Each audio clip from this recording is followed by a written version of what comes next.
Mi hijo, a quien lo había dado todo, mi hogar, mi educación, mi vida, me cerró la puerta en la cara. No quiero que mi casa huela a gente mayor. Lárgate, gritó su esposa. Y yo, sin hogar después del incendio, me quedé en el umbral, entre cenizas. Desesperado, marqué un número que nadie conocía. Mi viejo amigo, el multimillonario. 5 minutos después, un Rolls Royce se detuvo frente a mí. Él bajó y pronunció 3 palabras que cambiarían sus vidas para siempre. Y antes de continuar, por favor suscríbanse al canal y cuéntenme desde dónde nos escuchan en los comentarios. El humo se alzó primero, una columna oscura retorciéndose en el cielo de Miami como una advertencia que debí haber entendido hace años. Estaba a 10 minutos de casa. Con las bolsas de plástico del supermercado clavándose en mis palmas, pensando si había comprado suficiente café para la semana. Pensamientos mundanos, de esos que se evaporan cuando doblas en tu calle y ves toda tu vida ardiendo. Mis manos se pusieron blancas sobre el volante. Aceleré. Ese estúpido instinto humano donde la negación lucha contra el reconocimiento. Tal vez no es la mía. Quizás es la casa de los Henderson o la rental vacía a 2 puertas de distancia. Pero el humo se espesó y lo supe. Había vivido en esa casa durante 42 años.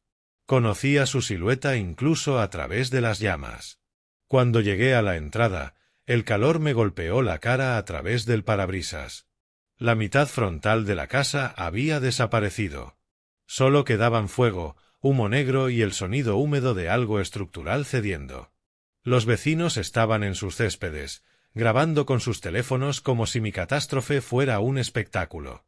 Un bombero con todo el equipo se interpuso frente a mi coche, con la palma levantada.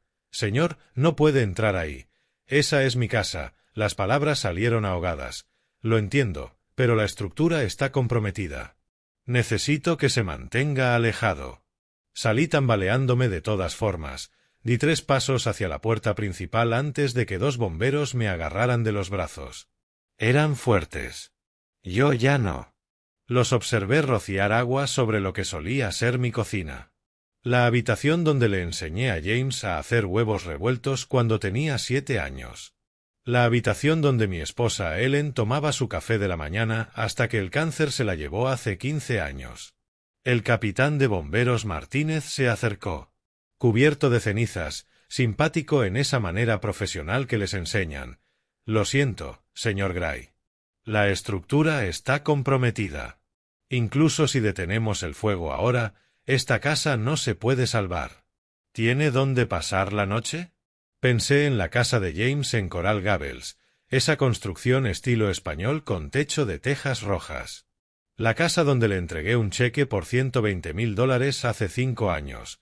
Creía que sí, dije. Trabajaron durante horas. Firmé papeles que no leí, respondí preguntas en piloto automático. Una vecina, la señora Chen, de la casa de enfrente, me trajo una manta que no necesitaba. El calor de agosto era sofocante incluso sin un incendio. Salvaron 3 cosas. Mi chaqueta de cuero, un álbum de fotos, una maleta con ropa de verano. Todo lo demás, ahogado en agua o reducido a nada. Martínez explicó que el incendio eléctrico comenzó en la cocina, se propagó por el cableado antiguo más rápido de lo que pudieron responder. Asentí como si importara. La casa donde crié a mi hijo después de que su madre muriera, donde celebré sus graduaciones y cumpleaños, donde planeé vivir hasta que me sacaran a rastras, reducida a cenizas y papeleo del seguro. A las 7:45, sentado en la acera con cenizas en la cara, llamé a James. Contestó en la 4ª llamada. «Hola, papá». Ruido de televisión de fondo, ese sonido hueco de gente cómoda en su tarde. «James, la casa se quemó». «Un incendio». «Necesito». «¿Qué? ¿Incendio?» Su voz se volvió cortante, pero no por preocupación, sino por inconveniencia.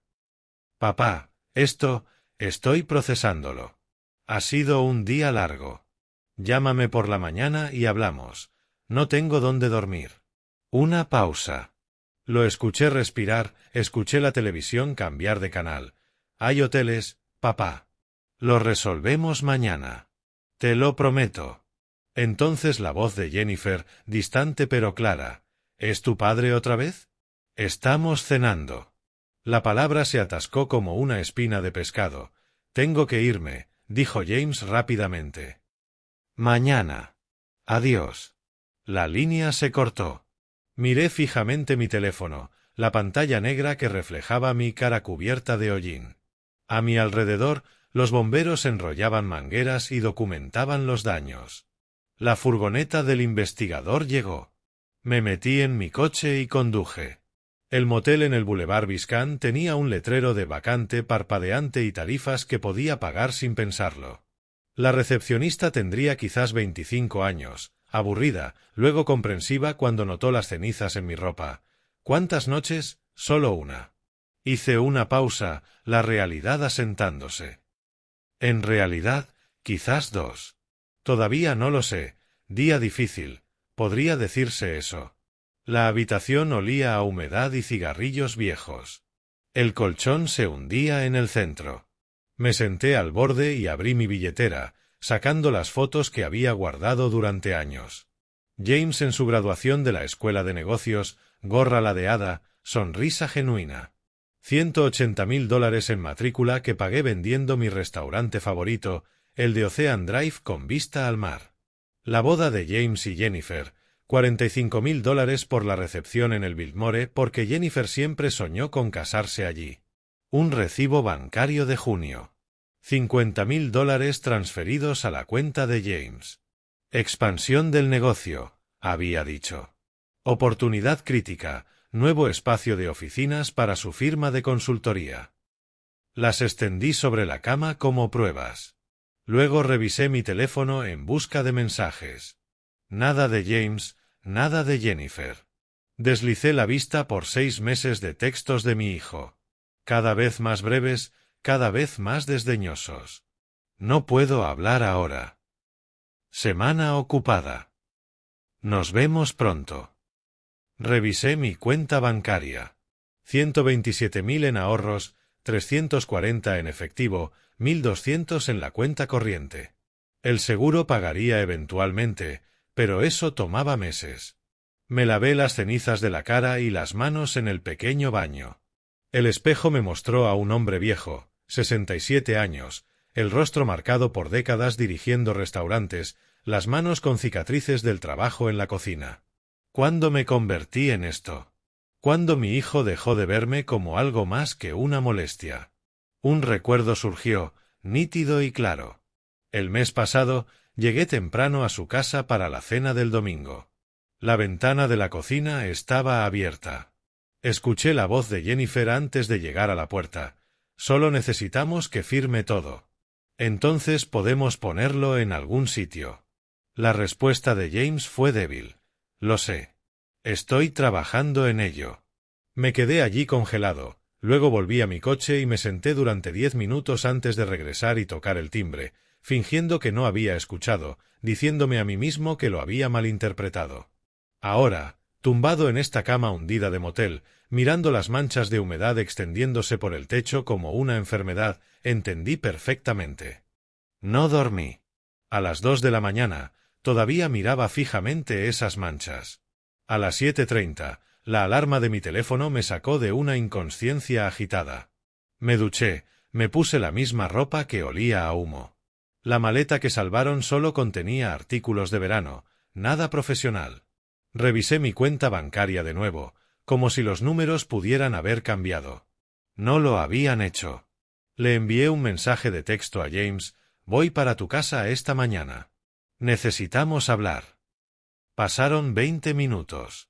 Luego, no es un buen momento. Jennifer tiene planes. Miré fijamente el mensaje. Algo dentro de mí. La conmoción, el entumecimiento, se cristalizó en claridad. Escribí: voy de todas formas. Llegaré en 40 minutos. Encendí mi coche y puse la dirección de Coral Gables en el GPS. El viaje me llevó más allá de los restos carbonizados de mi casa. Una furgoneta del investigador de incendios estaba en la entrada. No me detuve. 35 minutos después, me estacioné frente a la casa estilo español con el techo de tejas rojas. La casa donde le había entregado a James ese cheque, viendo su rostro iluminarse con una gratitud que ahora parecía arte dramático. Me senté allí, con el motor apagado, observando la puerta principal. Mis manos habían dejado de temblar. Alcancé la manija de la puerta. Salí del coche hacia el calor de la mañana, que ya se acumulaba. La casa se veía perfecta. Césped manicurado, bugambillas floreciendo trepando por el arco frontal. Sistema de riego funcionando en arcos precisos. Había estado aquí docenas de veces. Pero hoy lo vi de manera diferente. El nuevo SUV de lujo en la entrada me llamó la atención. El de Jennifer. ¿Cuándo habían comprado eso? James no lo había mencionado. Los $50.000 para la expansión empresarial de repente tenían más sentido. Crucé la calle, subí por la entrada. A través de la ventana frontal, vi movimiento. La silueta de Jennifer contra la luz de la mañana. Ella se volvió, me vio e inmediatamente se alejó de la ventana. Vi su boca moverse, llamando hacia el fondo de la casa. Presioné el timbre. Se acercaron pasos, lentos, reluctants. La mirilla se oscureció, un largo silencio, luego susurros en el interior. El tono agudo de Jennifer, el murmullo más suave de James. No pude distinguir las palabras, pero entendí la discusión. Presioné el timbre de nuevo. James, sé que estás ahí. Te vi a través de la ventana. Más susurros. Finalmente, el cerrojo giró. La puerta se abrió unos 10 centímetros. La cadena seguía puesta. El rostro de Jennifer apareció en la abertura. Su maquillaje era perfecto, su expresión glacial. Russell, no te esperábamos tan temprano. Mi casa se quemó, dije ecuánime. Le dije a James que vendría. Sí, y eso es terrible, pero tenemos una situación aquí, no movió la cadena. Manejo un hogar muy específico. Tengo clientes viniendo esta tarde. Hago consultas de diseño de interiores desde casa. No puedo, hizo una pausa, eligiendo las palabras con cuidado, no puedo tener el olor a humo y a vejez en mi espacio. No es personal. Es profesional. Me incliné hacia la abertura, tratando de ver más allá de ella. James estaba parado a unos 5 metros de distancia en el pasillo, con las manos en los bolsillos, estudiando las baldosas del suelo como si guardaran secretos. James, mi voz se quebró ligeramente, la primera emoción rompiendo mi control. Hijo, mírame. Sus ojos se alzaron brevemente, se encontraron con los míos, luego volvieron al suelo. No dijo nada. Jennifer continuó, con voz llena de una falsa razón. Hablamos de esto anoche después de tu llamada. James está de acuerdo conmigo. Necesitas cuidado adecuado, Russell. Una residencia. Hay comunidades de jubilados muy bonitas con todos los servicios. Eso es lo que necesitas a tu edad, no ser una carga para tus hijos. Apreté la mandíbula. Forcé las palabras entre dientes. Te crié en esa casa que se quemó. Pagué por esta casa. Te di $50.000 hace 2 meses cuando dijiste que los necesitabas. Estoy pidiendo una noche. Una sola noche, James. El rostro de Jennifer se endureció en algo cristalino y frío, y apreciamos todo lo que has hecho, pero este es nuestro hogar ahora, nuestras reglas. No puedes simplemente aparecer y esperar que lo dejemos todo, miró hacia James. ¿Verdad, cariño? Cierto, susurró él. Deberías irte, Russell. Te llamaremos en unos días cuando las cosas se calmen. Lo intenté una vez más, con la voz firme, a pesar de la rabia que crecía en mi pecho. James, la Navidad pasada me dijiste que era el mejor padre que podrías haber pedido. Dijiste que siempre estarías allí para mí, como yo lo estuve para ti. ¿Era cierto? ¿O fueron solo palabras? James finalmente levantó la vista, pero no hacia mí, sino hacia la pared a mi lado. Papá, no lo entiendes. Tenemos nuestras propias vidas ahora, nuestras propias presiones. Lo entiendo perfectamente, dije. Entiendo perfectamente. Estoy parado frente a la casa que te ayudé a comprar, pidiéndole a mi hijo una noche de refugio, y ni siquiera abres la puerta. Jennifer intervino, su voz cortante. Russell, lo estás haciendo más difícil de lo necesario. Eres un hombre adulto. Tienes recursos. Existen hoteles. Existen residencias. Tu expectativa de que deberíamos alterar nuestras vidas por tu emergencia es, francamente, un abuso. ¿Abuso? La palabra salió más dura de lo que pretendía. ¿Les di regalos? Usted dio regalos y nosotros dimos las gracias, me interrumpió. Eso no significa que le debamos nuestra casa. Miré más allá de ella, hacia mi hijo. James, por favor. Soy tu padre. Él tragó saliva con dificultad. Finalmente habló directamente, aunque aún al suelo. Lo sé, papá. Pero Jennifer tiene razón. No podemos hacer esto ahora. Lo siento. Me quedé allí por un largo momento, estudiando los 10 centímetros de apertura entre nosotros, el cerrojo de cadena. La metáfora era tan obvia que dolía. No, dije en voz baja. No lo estás, pero lo estarás. Los ojos de Jennifer se entrecerraron ligeramente, pero no dijo nada. La puerta se cerró. El cerrojo giró. Me quedé en el escalón de entrada, mirando la puerta cerrada. Detrás de ella, escuché la voz de Jennifer, brillante y falsa. Ahí, no fue tan difícil. Él lo resolverá. Siempre lo hace. La respuesta de James fue demasiado baja para oírla. Mis manos temblaban de nuevo, pero no por debilidad. De una rabia cuidadosamente controlada, me di la vuelta y bajé por la entrada. Un coche entró 2 casas más abajo. La señora Rodríguez, a quien conocí en la barbacoa del 4 de julio de James hace 2 años. Bajó con bolsas de la compra, me miró, luego a la puerta cerrada detrás de mí. La comprensión cruzó su rostro. Ofreció una pequeña y triste sonrisa y caminó hacia su propia casa. Incluso los vecinos veían lo que mi hijo no quería reconocer. Me senté en mi coche, las puertas cerradas, la privacidad restaurada. Saqué mi teléfono. Había gente a la que podía llamar. Tony, mi viejo socio en Arizona, mi primo en Orlando.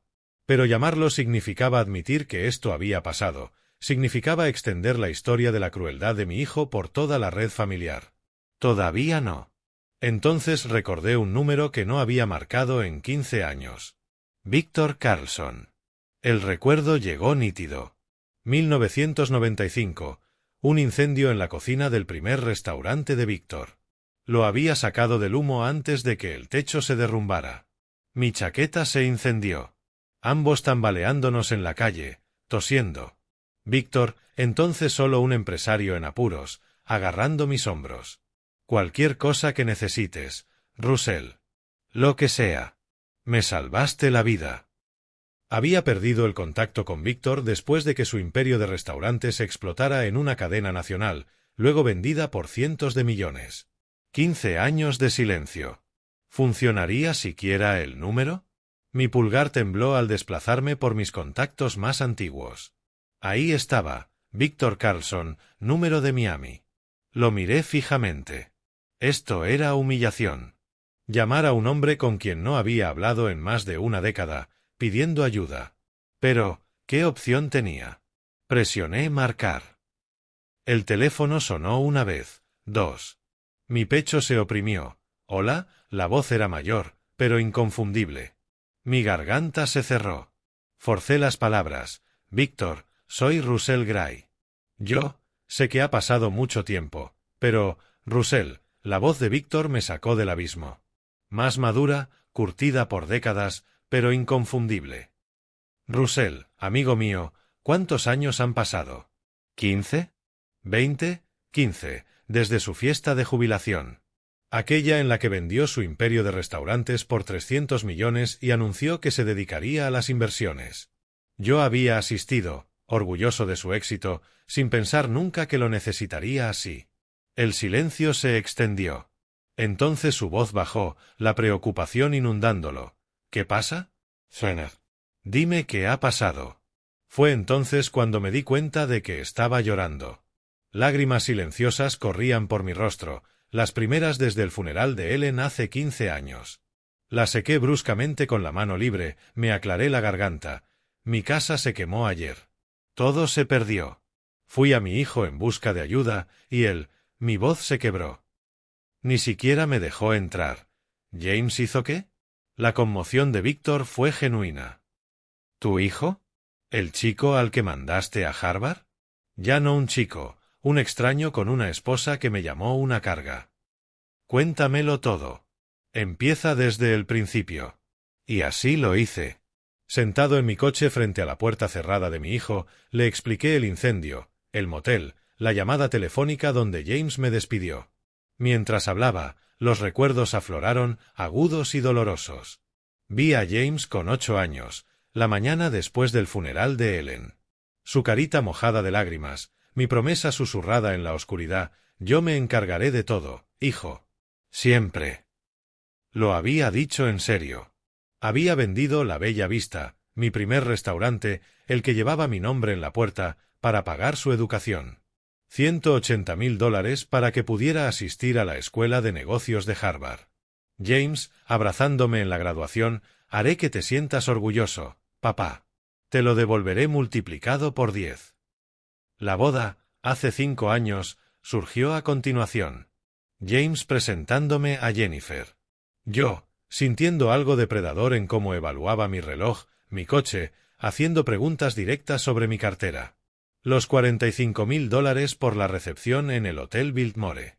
Jennifer insistiendo en solo lo mejor porque James se lo merece después de todo su esfuerzo. Yo firmando el cheque. James apretándome el hombro: eres el mejor, papá. En cuanto mi firma de consultoría despegue, te lo devuelvo. Hasta el último centavo, con intereses. Lo había rechazado con la mano. La familia no lleva cuentas. Qué catastróficamente equivocado estaba. Víctor escuchó sin interrumpir. Continué. El pago inicial de $120,000 para la casa de Coral Gables, presentado como ayudar a los jóvenes a empezar, los préstamos para muebles, los pagos del coche. Luego, hace 2 meses, los $50,000 para la expansión empresarial de James. Oportunidad crítica, papá. Triplicaré esta inversión en 6 meses. Había visto el Rolex la semana pasada, visto el nuevo guardarropa de diseñador de Jennifer, visto el SUV de lujo en su entrada esta mañana. El dinero de la expansión empresarial se había esfumado en su estilo de vida mientras yo conducía un sedán de 10 años. ¿Cuánto en total?, preguntó Víctor en voz baja.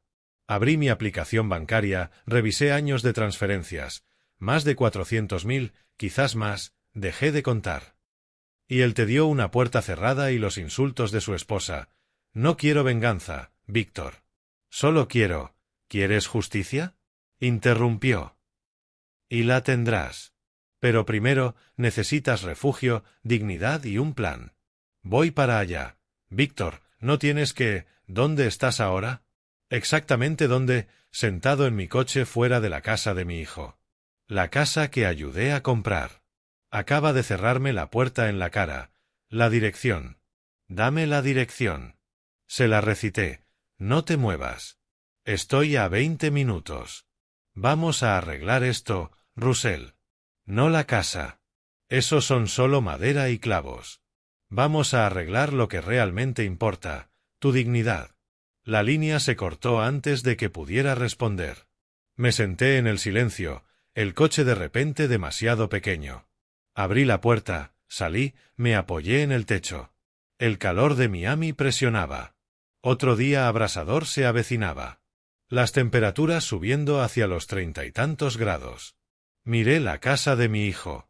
Cada ventana, cada teja, cada seto perfectamente recortado. Mi dinero hizo esto posible, y me habían echado como a un intruso. Un movimiento llamó mi atención. Jennifer apareció en la ventana frontal, teléfono en la oreja, gesticulando de manera animada, hablando probablemente de mí, construyendo su narrativa. Russell apareció sin avisar. ¿Puedes creerlo? Tan entitled, tuvimos que echarlo por nuestra propia sanidad. James apareció a su lado, luciendo ansioso. Miró hacia la calle, me vio allí parado. Por un momento, nuestras miradas se encontraron. Su mano se alzó, un medio saludo, un gesto de disculpa. Entonces Jennifer tocó su brazo, dijo algo, y James se apartó de la ventana. Mi teléfono vibró. Un mensaje de texto de James: papá, por favor, vete. Lo estás haciendo más difícil. Hablamos en unos días cuando todos estemos más tranquilos. Escribí de vuelta: no me voy todavía. Alguien viene a por mí. James, ¿quién? No respondí. Que se pregunten. Que sientan incertidumbre por una vez. Revisé la hora. 9:35 de la mañana. Víctor dijo 20 minutos. Escudriñé la calle, buscando... ¿qué? No había visto a Víctor en 15 años. El hombre había pasado de ser un luchador restaurador a un inversor multimillonario. Podría estar conduciendo cualquier cosa. 2 minutos después, lo oí antes de verlo. El profundo y aristocrático ronroneo de un motor de 12 cilindros. Al final de la manzana, un vehículo dobló la esquina. Negro, masivo, reluciente como un depredador bajo el sol de Florida. Un Rolls-Royce Phantom. Se me cortó la respiración. El coche se deslizó por la calle, imposiblemente suave, imposiblemente silencioso a pesar de su tamaño. Las cabezas de los vecinos se giraron. La señora Rodríguez salió a su porche, olvidada la bolsa de la compra. Un corredor se detuvo a mitad del paso. El Rolls-Royce se detuvo en la acera, directamente frente a la casa de James. No al otro lado de la calle donde yo estaba estacionado, sino justo en la entrada de la calzada, imposible de ignorar, imposible de pasar por alto. El motor se apagó. El silencio fue profundo. Me enderecé, el corazón de repente palpitando. La puerta del conductor se abrió. Un hombre emergió del Rolls-Royce, alto, de cabello plateado, vistiendo un traje color carbón que probablemente costaba más que el contenido de mi casa destruida. Víctor Carlson, a sus 69 años, no se parecía en nada al joven y luchador restaurador que yo recordaba. Este hombre irradiaba riqueza y autoridad, pero los ojos eran los mismos, agudos, inteligentes, amables. Me vio al otro lado de la calle y su rostro se transformó. La máscara ejecutiva cayó, reemplazada por una emoción genuina. Cruzó la acera, abriendo los brazos. Russell Gray, siempre tan terco para pedir ayuda hasta que te estás ahogando. Me envolvió en un abrazo de oso. Sin dudarlo, a pesar de mi ropa manchada de cenizas, el olor a humo y desesperación que se aferraba a mí. Víctor, yo, lamento arrastrarte a esto. Alto. Su voz era firme pero cálida. Me salvaste la vida hace 40 años. ¿Crees que lo olvidaría? ¿Crees que no acudiría cuando me necesitas? Ha pasado tanto tiempo. Pensé que quizás, que habrías olvidado. Imposible. Los hermanos no se olvidan de los hermanos. No pude hablar. Mi garganta estaba demasiado cerrada. Víctor se separó, con las manos en mis hombros, estudiando mi rostro con la intensidad de un médico examinando síntomas. Tienes el aspecto de alguien que te han destrozado. Vamos a arreglar eso. Las palabras eran simples, pero la convicción detrás de ellas era absoluta. Lo vi en sus ojos. Víctor no había venido solo a ayudar. Había venido a librar una guerra. El reencuentro era imposible de ignorar. La señora Rodríguez en su porche, con la boca abierta. Un adolescente al otro lado de la calle grabando con su teléfono. 2 mujeres que caminaban con power walking se habían detenido a mirar. Y en la casa de James, la puerta principal se abrió. Jennifer salió al porche, con los brazos cruzados, el rostro calculador. Estaba evaluando, coche caro, ropa cara, una conexión claramente importante conmigo. Esto no estaba en sus planes. Detrás de ella, James apareció, pálido, inseguro. Víctor me guió hacia el Rolls-Royce, con una mano en mi espalda, un gesto de protección y solidaridad. Disculpe. Hola. Jennifer bajó los escalones del porche, con una sonrisa fija en su lugar, su rostro profesional. Jennifer descendió los escalones del porche, con una sonrisa fija en su lugar, su rostro profesional. Hola. Soy Jennifer Gray. No sé si James te mencionó, pero manejamos un hogar muy estricto aquí. Su mirada se desvió hacia el Rolls-Royce, luego de vuelta a Víctor, calculando. ¿Y ustedes? Víctor me dio una palmada suave en la espalda antes de volverse hacia ella. Su postura era relajada, pero su voz tenía el filo del acero templado. Víctor Carlson. Un amigo de la familia. Parece que llegué en un momento crucial. Jennifer forzó una risa ligera, demasiado aguda. Bueno, es ciertamente una sorpresa. Russell no mencionó que tuviera conexiones de negocios. Solo dijo que necesitaba un lugar para quedarse. Perdón, «¿Pero quién es usted?», preguntó, dirigiéndose directamente a Víctor. Víctor no se volvió, no le prestó atención. Siguió caminando, guiándome hacia el coche. La sonrisa de Jennifer se tensó. «Le estoy hablando. Él es mi suegro. Usted está». Víctor finalmente la miró. No fue un vistazo, fue una evaluación. 5 segundos de atención completa que de algún modo transmitieron un absoluto desdén. Luego apartó la mirada y volvió a dirigirse a mí. «Vamos, nos vamos». «Disculpe». La voz de Jennifer se elevó.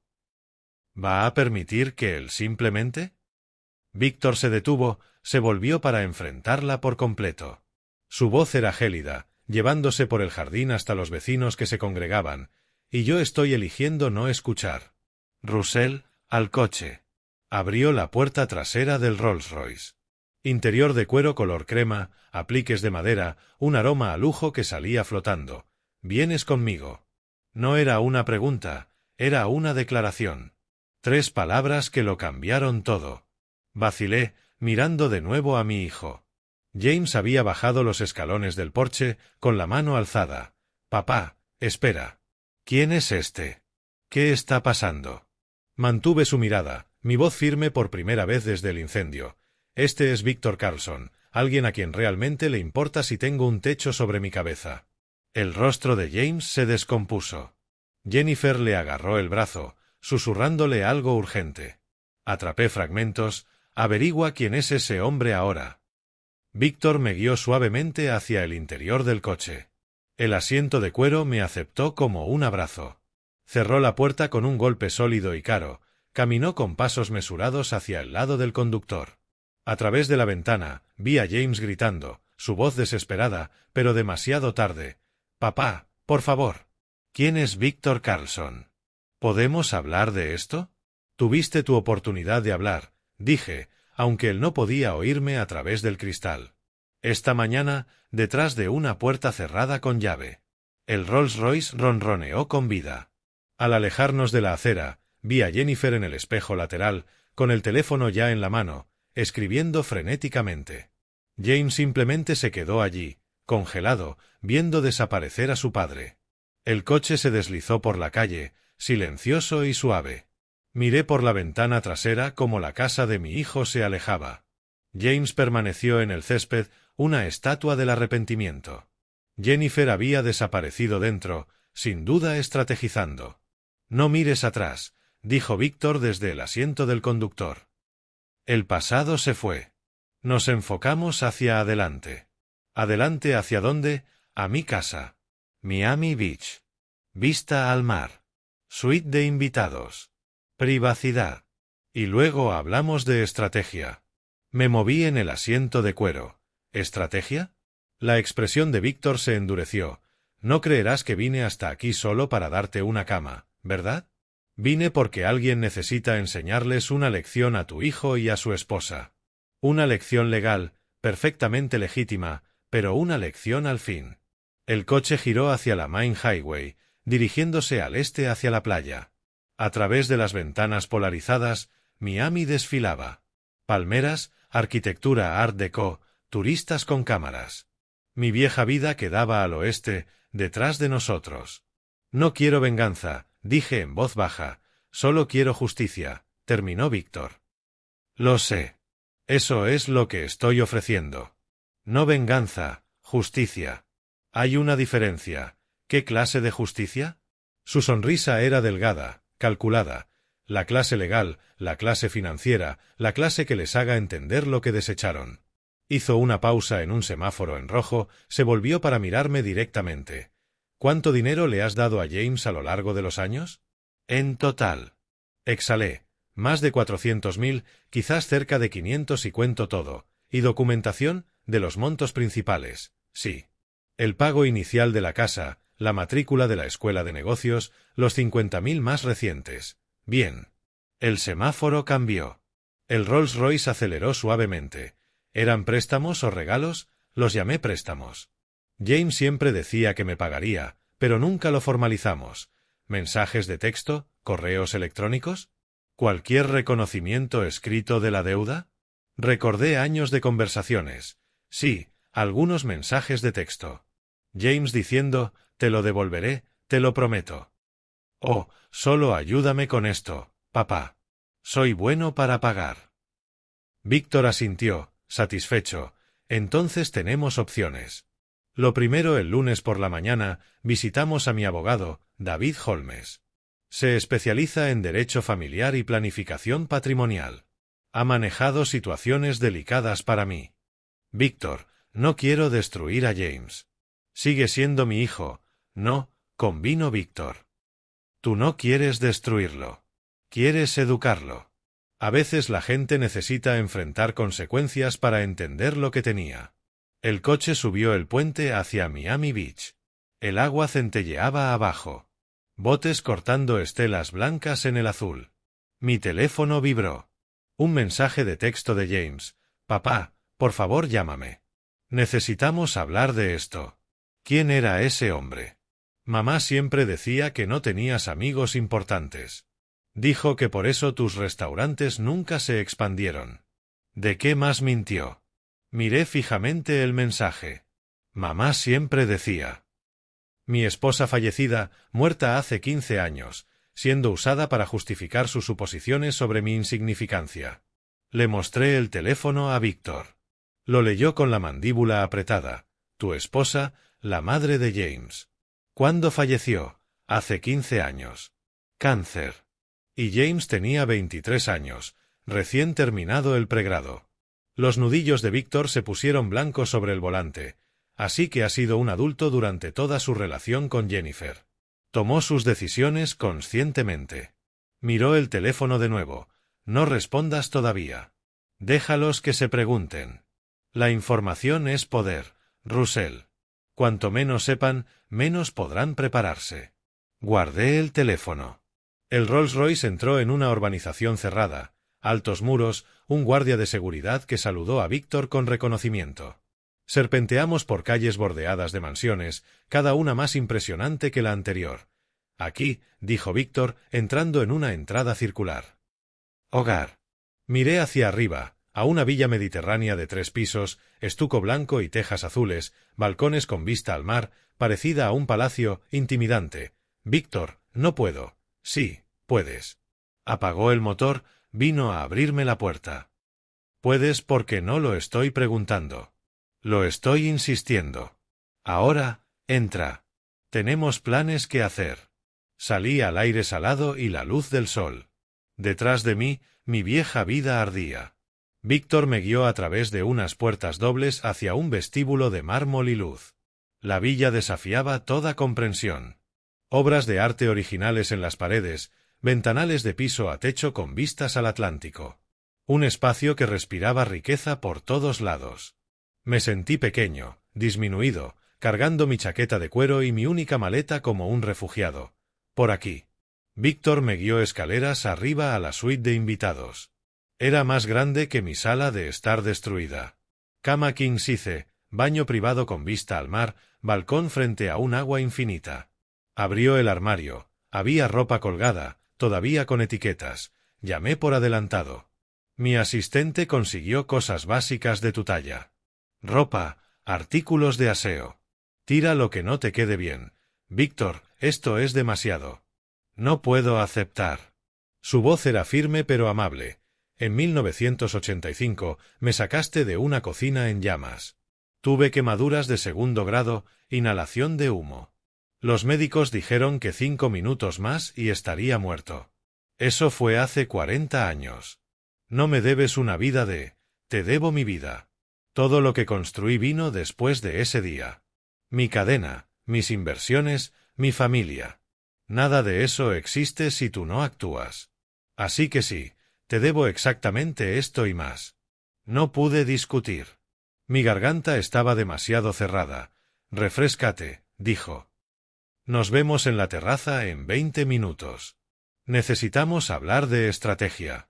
Me duché en el baño de mármol, viendo cómo la ceniza y el residuo de humo se arremolinaban hacia el desagüe. El agua caliente se sintió como una absolución que no merecía. Me vestí con ropa nueva. Me quedaba perfectamente. Encontré a Víctor en la terraza con vista al océano. Un chef que no había conocido trajo el almuerzo. Mero, verduras frescas, agua helada y copas de cristal.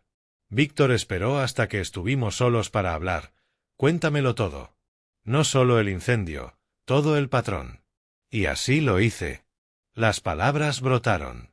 La matrícula de la escuela de negocios, la boda, el pago inicial de la casa, los constantes préstamos que se volvieron esperados. Los muebles, los coches, los 50.000 de hace 2 meses para la expansión empresarial. Conocí a James una vez, dijo Víctor cuando hice una pausa.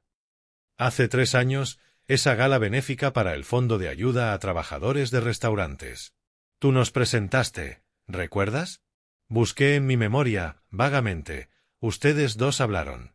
Me presionó mucho. Quería que contratara a su firma de consultoría para optimizar mi cartera. Le pregunté qué lo calificaba. Dijo, mi MBA de Harvard y las conexiones de la industria de mi padre. Las palabras golpearon como una bofetada. Usó mi nombre como moneda de cambio. Le dije que no. Se enojó. Dijo que estaba desperdiciando una oportunidad. Tú te disculpaste por él. La expresión de Víctor se oscureció. Debí haberte advertido entonces. Le conté sobre el mes pasado. Llegar temprano para dejar un cheque de cumpleaños. La puerta principal entreabierta. La voz de Jennifer desde la cocina. Necesitamos que el testamento se actualice antes de que sea demasiado mayor para firmar documentos legales. Una vez que todo sea nuestro, podemos ubicarlo en un lugar seguro y vender esa casa. James, vacilante, él solo tiene 67. Está saludable.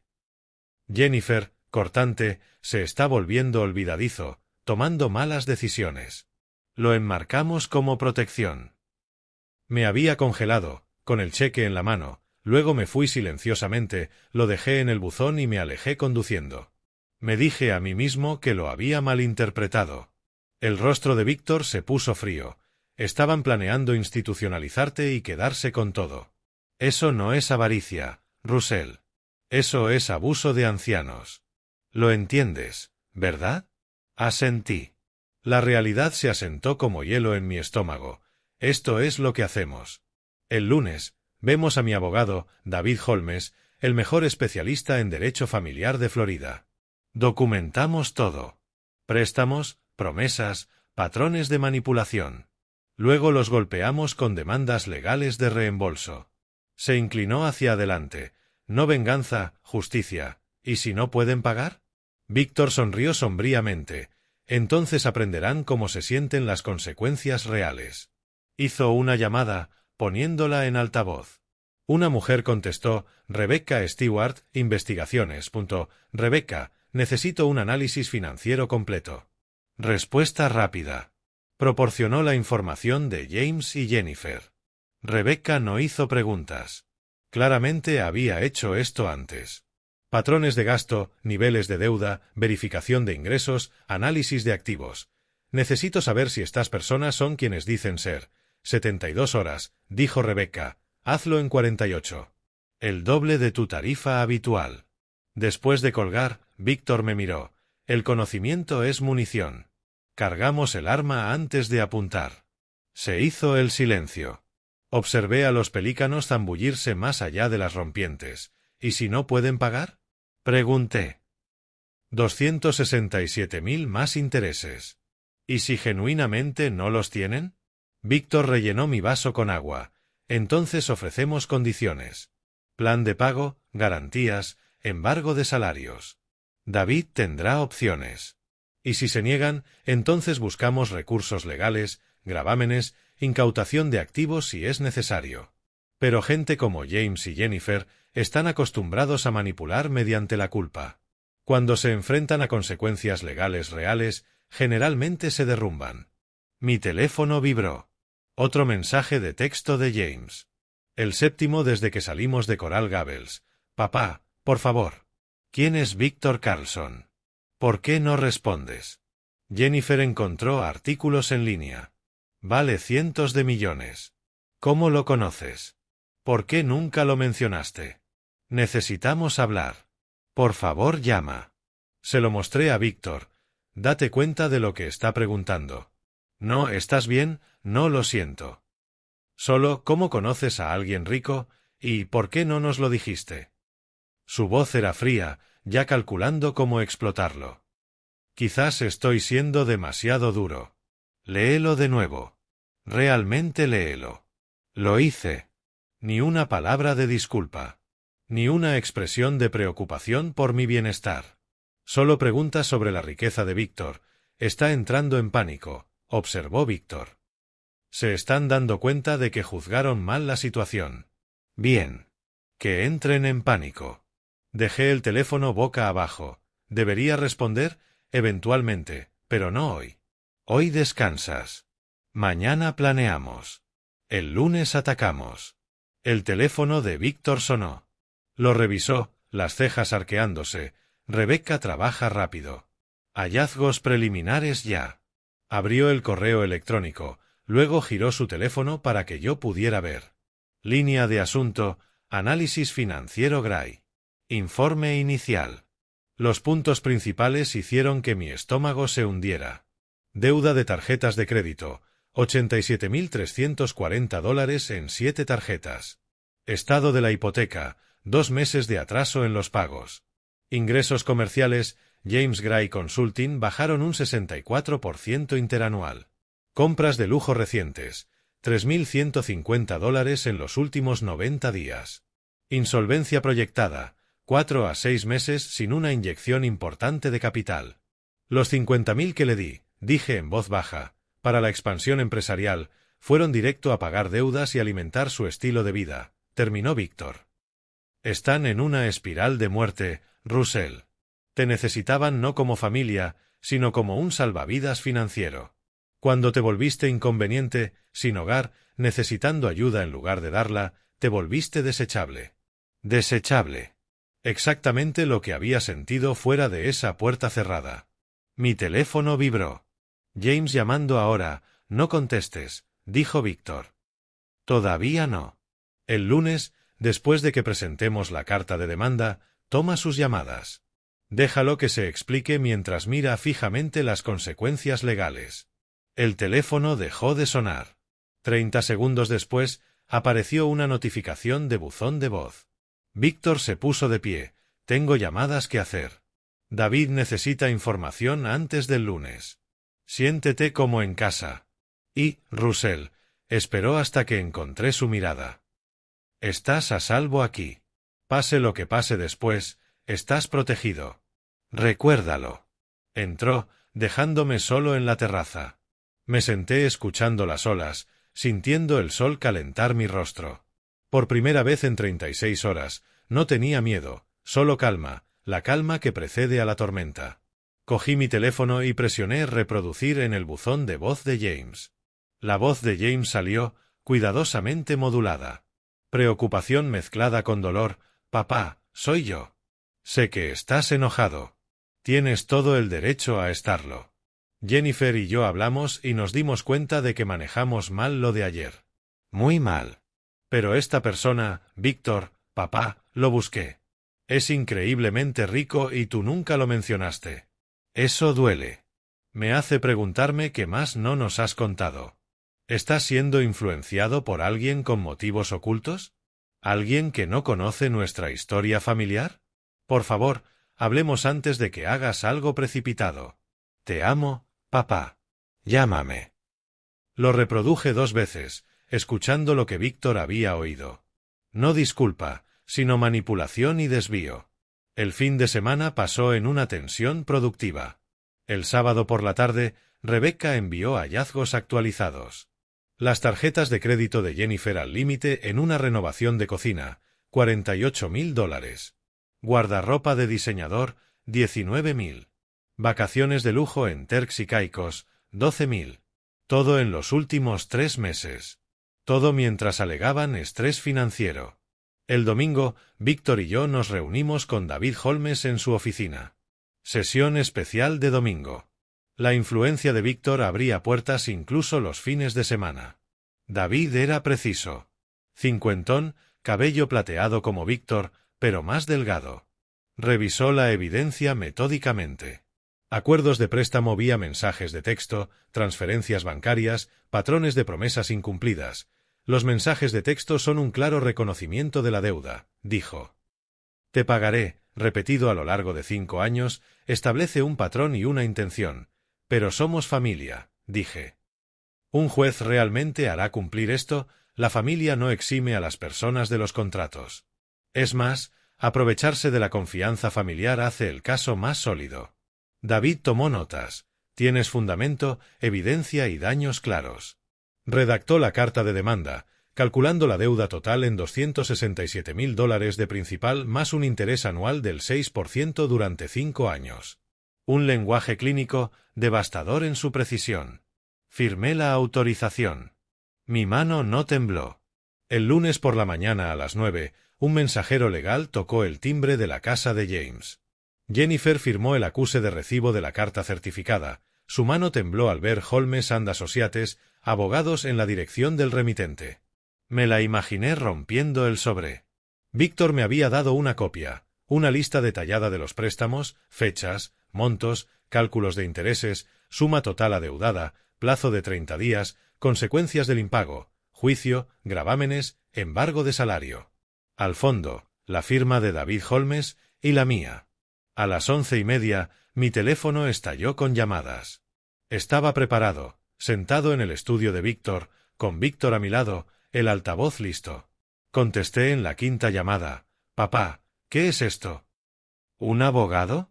¿Una demanda por 267.000? Esto es una locura. No puedes hacer esto. La voz de James era de un pánico apenas controlado. Puedo, dije con calma. David Holmes lo verificó. Esos fueron préstamos, James. Prometiste reembolsarlos. Tengo los mensajes de texto, pero somos familia. No se demanda a la familia, tienes razón. La familia no le cierra la puerta a la familia tampoco. Pero aquí estamos, la voz de Jennifer de fondo, aguda, déjame hablar con él. Agarró el teléfono. Su voz goteaba una dulzura falsa convertida en ácido. Russell, esto es ridículo. Estás siendo manipulado por un amigo rico que no entiende nuestra relación. Esos no fueron préstamos. Fueron regalos. Cualquier juez lo verá. Cualquier juez verá los mensajes de texto donde James los llamó préstamos y prometió pagarlos, dije. Mi abogado está seguro. Ella dejó caer la pretensión. No tenemos 267.000. Tú lo sabes. Esto es que intentas castigarnos por un error. Entonces tienen un problema. La carta describe opciones de plan de pago. David Holmes está disponible para discutir los términos. O pueden negarse y procedemos a los tribunales. La voz de James, distante pero audible. Papá, por favor, esta es la factura por una puerta cerrada, James. Tomaste una decisión. Estas son las consecuencias. Colgué. Víctor asintió con aprobación. Bien hecho. Ahora esperamos. La hermana de mi difunta esposa había dejado un mensaje de voz. Su tono era de genuina preocupación, pero el contenido repitió la narrativa de Jennifer. El incendio debe haber desencadenado algo. En 8 horas, Jennifer había contactado a 17 personas, tejiendo una historia consistente. Yo sufría una crisis, el trauma del incendio me había afectado, estaba siendo manipulado por un extraño adinerado, y ellos solo intentaban protegerme. Cada mensaje dolía, pero reconocí la estrategia. Aislarme socialmente, hacerme dudar de mí mismo, pintarlos como víctimas preocupadas. El martes por la tarde, sonó el teléfono de Víctor. Miró la pantalla, arqueó las cejas y puso el altavoz. Señor Carlson, la voz de Jennifer goteaba falsa preocupación. Llamo por Russell. Estamos muy preocupados de que no sea el mismo después del incendio. Esta demanda es evidencia de una irracionalidad inducida por el trauma. Como su familia, le pedimos que nos ayude a conseguirle la atención psicológica adecuada. La respuesta de Víctor era hielo. Señora Gray, conozco a Russell desde hace 40 años. Es el hombre más cuerdo que conozco. Su preocupación es conmovedora, pero llega con décadas de retraso. Pierda este número. Colgó. La bloqueó. Ella intentó 2 veces más desde números diferentes. Víctor bloqueó esos también. El martes por la noche, Rebecca llamó con noticias. El First National Bank de Coral Gables había recibido una denuncia anónima sobre deudas no declaradas e inestabilidad financiera. El banco inició una auditoría completa de su hipoteca. Jennifer me envió un mensaje de texto desde un número nuevo en menos de una hora. ¿Crees que eres tan listo azuzando al banco contra nosotros? Esto es acoso. Nuestro abogado lo agregará a la contrademanda. Se lo mostré a Víctor. Sonrió enigmáticamente. Interesante. Nosotros no hicimos eso. La voz de Rebecca salió del altavoz. Los bancos tienen líneas directas para denuncias. Cualquiera puede reportar un presunto fraude hipotecario. Sencillamente, casualidad. Para la noche del martes, tenía 23 mensajes de familiares y amigos, todos haciendo eco de la narrativa de Jennifer, inestable mentalmente, está siendo manipulado, necesita ayuda, el incendio le quebró algo. Los borré sin responder, deberías contestar algunos, sugirió Víctor. Al menos a los de las personas que genuinamente se preocupan. ¿Y decir qué? ¿Que Jennifer intentó que me declararan incompetente para robar mis bienes? No me creerían. Pensarían que eso prueba su argumento. Bastante justo. Que la corte establezca la verdad. Llegó el correo de David. La contrademanda de Webb presentada oficialmente. Vista de emergencia programada para el viernes. Prepárese para declaraciones. Cuestionarán su estado mental. He concertado que la doctora Patricia Morrison realice una evaluación cognitiva mañana a las 10 en punto. Su evaluación demolerá sus afirmaciones. Escribí de vuelta, entendido. Segundo correo de David, Webb ha citado sus registros médicos, bancarios y telefónicos. Buscan cualquier cosa para respaldar su narrativa. Recordé la semana pasada, perder mi casa, ser rechazado por mi hijo, mudarme con un multimillonario, contratar investigadores, demandar cientos de miles en reembolso. Sobre el papel, sin contexto, podría parecer errático. Víctor, ¿y si tienen razón? ¿Y si un jurado cree que he perdido la cabeza? Dejó su tableta.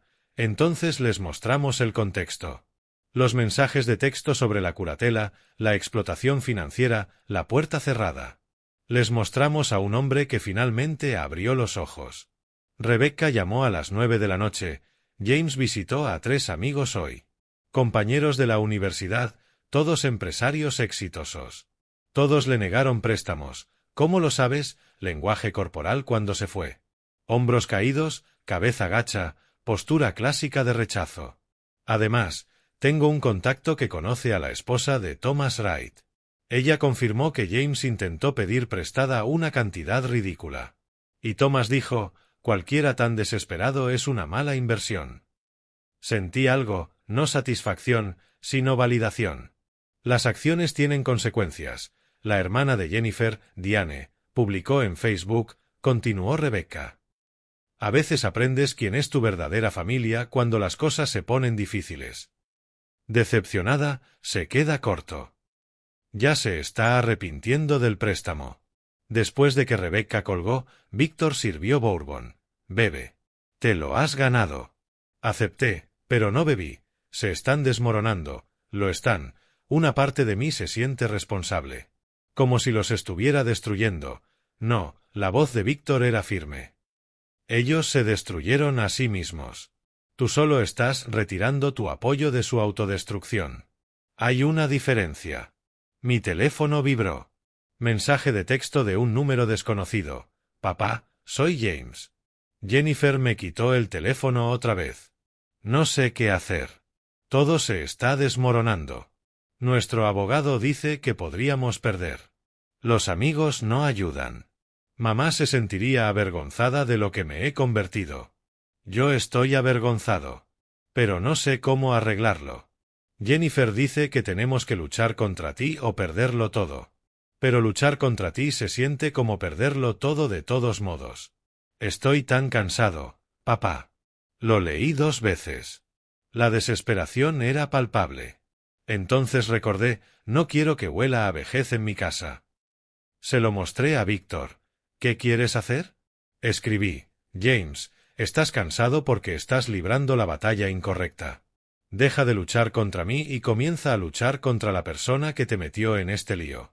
Cuando estés listo para una conversación honesta sin que Jennifer controle la narrativa, llama a David Holmes. Hasta entonces, no tengo nada que decir. Lo envié sin reconsiderarlo. Víctor asintió. Bien. Dejaste la puerta abierta, pero en tus términos. Mi teléfono sonó inmediatamente. James llamando. Lo miré fijamente, con el pulgar suspendido. No, aconsejó Víctor. Necesita reflexionar sobre lo que dijiste. Hazlo pensar. Hazlo elegir. La llamada fue al buzón de voz. No lo escuché. Todavía no, mañana es miércoles, dijo Víctor. Doctora. Morrison a las 10. Luego revisamos el escrito de respuesta de David. El jueves, nos preparamos para la vista del viernes. Mi teléfono vibró. Correo electrónico del bufete de web. Notificación de declaración. Russell Gray, 24 de agosto. Relativo a la capacidad mental y la toma de decisiones financieras. El contraataque continúa, pero también mi determinación. Miré a Víctor. Que me tomen declaración. Que cuestionen mi capacidad. Cuando termine, desearán no haberlo hecho. Víctor sonrió. Ahí está el Russell que recuerdo. El que construyó 3 restaurantes desde la nada. El que no retrocede, lo había olvidado, ya ha vuelto. Y ha terminado de ser el cajero automático de nadie. Mi teléfono siguió vibrando durante la noche. Mensajes, llamadas, correos electrónicos, contraataques desde todos los ángulos. Pero llegó la mañana. El miércoles amaneció despejado y brillante. La doctora. Morrison llegó exactamente a las 10 en punto. La doctora. Patricia Morrison tendría unos 60 años, cabello plateado, con ojos inteligentes que no se perdían nada. Pasó 3 horas conmigo, pruebas de memoria, ejercicios de resolución de problemas, razonamiento lógico, evaluación de estabilidad emocional. Preguntó sobre el incendio, el conflicto familiar, mi proceso de toma de decisiones. Estuve calmado, articulado, explicando todo con lógica clara y evidencia de apoyo. Le mostré los mensajes de texto sobre la curatela, los registros financieros, el patrón de manipulación. Tomó notas, expresión neutral, pero capté pequeñas señales de asentimiento de comprensión. A las 2 de la tarde, entregó su evaluación verbal con David Holmes en el altavoz. El señor Gray demuestra una función cognitiva en el rango superior para su edad. Su toma de decisiones es racional, bien razonada y está respaldada por evidencia documental. No hay absolutamente ninguna indicación de capacidad disminuida, influencia indebida o impedimento de ningún tipo. Hizo una pausa. En mi opinión profesional, cualquier afirmación en contrario sería frívola. Un alivio me inundó. Doctora, preguntó David, ¿en su opinión profesional es el señor Gray capaz de manejar sus asuntos financieros y legales? Completamente. Yo confiaría en él para manejar los míos. El jueves por la mañana, David llamó con grandes noticias. Mientras revisaba sus archivos antiguos, los de esa caja fuerte ignífuga que sobrevivió, encontré recibos firmados de los préstamos principales. Desde 2020 hasta 2023. Por cada transferencia importante, James firmó un acuse de recibo. Mire este. Yo, James Gray, reconozco haber recibido $180.000 como un préstamo de Russell Gray para ser reembolsado. Su firma está justo ahí. Un recuerdo surgió lentamente. Le dije que era para la documentación de impuestos. Lo firmó sin leer. Bueno, su pereza acaba de convertirse en nuestra prueba irrefutable. Estos son contratos ejecutables, Russell. Toda la defensa de Webb acaba de evaporarse. El jueves por la tarde, los 3 clientes restantes del negocio de James, todas pequeñas empresas que lo contrataban para consultoría financiera, terminaron sus contratos. Los 3 citaron pérdida de confianza en la estabilidad del proveedor. El informe de Rebecca señaló que habían recibido correos electrónicos anónimos con información detallada sobre la crisis financiera personal de James, el riesgo de bancarrota y la mala gestión del dinero. La ironía era devastadora. Un consultor financiero que no podía manejar sus propias finanzas. Los ingresos comerciales de James cayeron a 0. La mañana del viernes, la vista de emergencia. Decidí no asistir, que David se encargara, pero él llamó después con los resultados. Russell, los destrozamos. El juez Reynolds no quedó impresionado con las tácticas de Webb. ¿Qué pasó? Presenté la evaluación de la doctora Morrison, introduje los acuerdos de préstamo firmados, mostré los mensajes de texto de la curatela. Reynolds falló inmediatamente. Contrademanda desestimada con prejuicio. La demanda original se mantiene. Señor Webb, le sugiero que aconseje a sus clientes llegar a un acuerdo en lugar de continuar con un litigio frívolo. James estaba allí. Parecía aliviado cuando ella falló, como si hubiera estado esperando que alguien detuviera la locura. El viernes por la tarde, 3 cartas llegaron a la casa de James y Jennifer. La vigilancia de Rebecca capturó a Jennifer abriéndolas. Aviso del banco acelerando los procedimientos de ejecución hipotecaria basándose en los hallazgos de la auditoría. El bufete de Marcus Webb terminando su representación debido a diferencias irreconciliables. American Express cancelando la tarjeta platino de Jennifer. Jennifer, leyendo esto mientras todavía se recuperaba de la pérdida en el tribunal, tuvo una crisis total.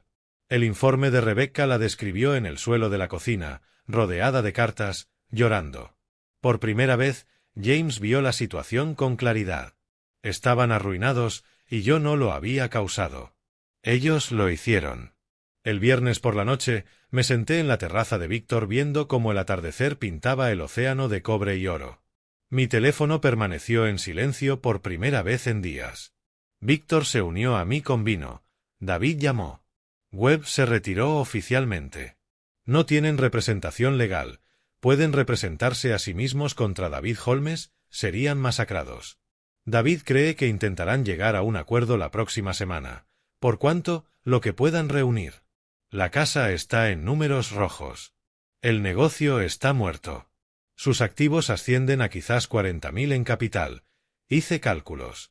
40.000 contra 267.000 adeudados. Ofrecerán un plan de pagos. David recomienda algo razonable. 5.000 mensuales durante 5 años, 300.000 en total, pero los mantiene legalmente vinculados a usted, lo cual tiene valor. 5 años de pagos mensuales. 5 años de James reconociendo la deuda, recordando el precio de las puertas cerradas. Y si incumplen, entonces tenemos motivos inmediatos para sentencia y ejecución. Pero David cree que James cumplirá. Está quebrado, Russell.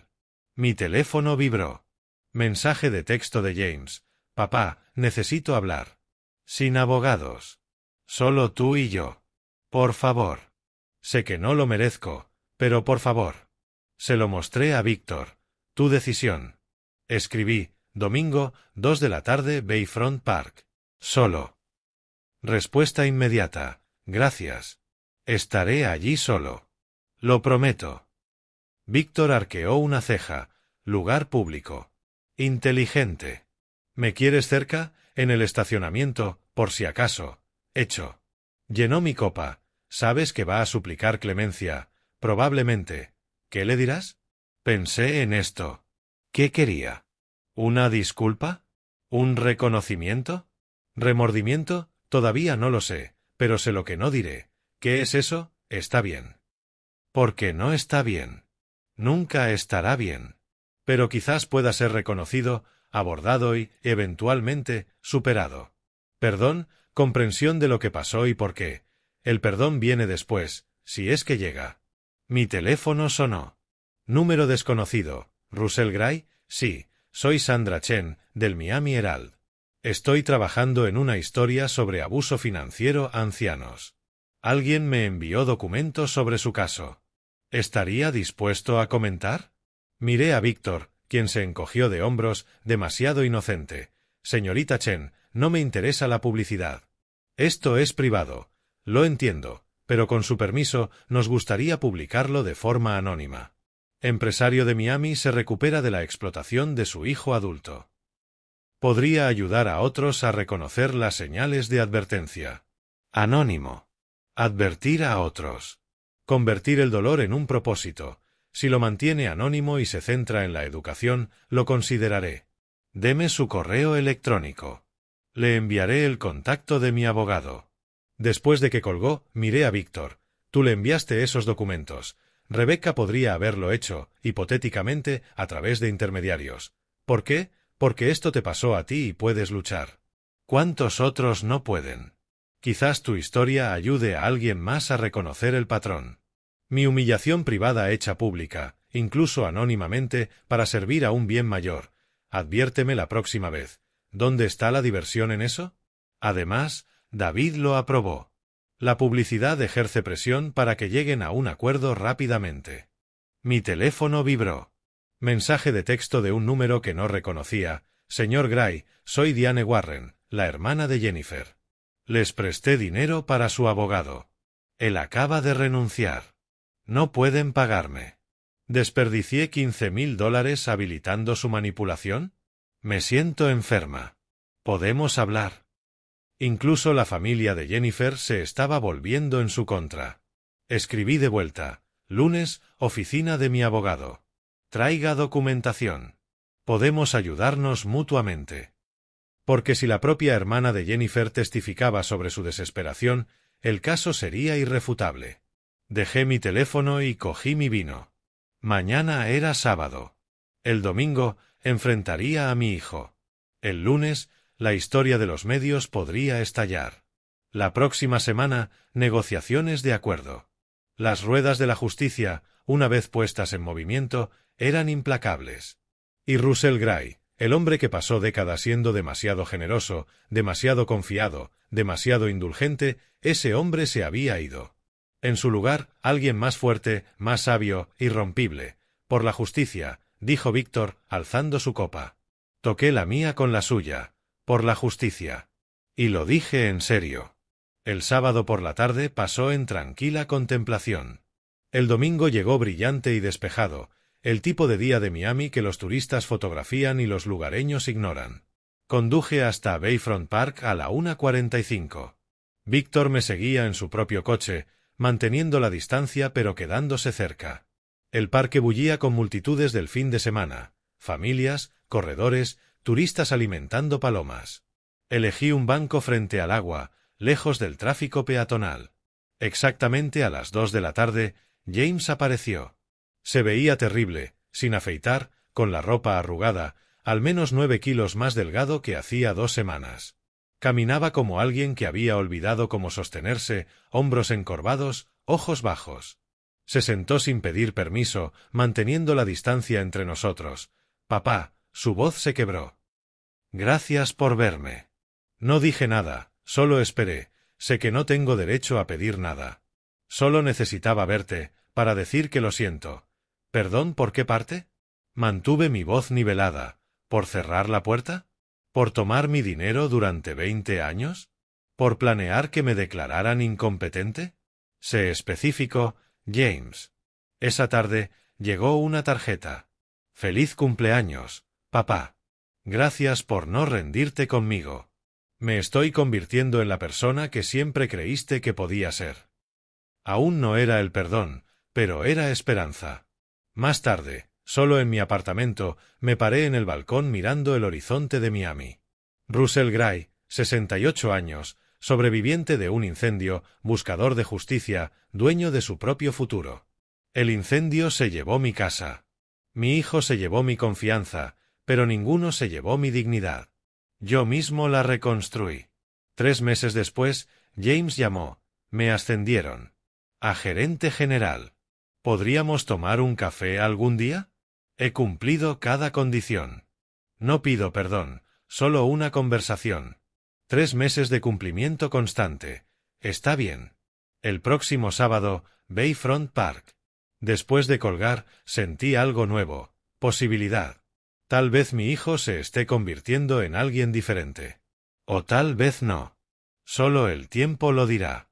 Pero ahora tengo algo que no tenía antes.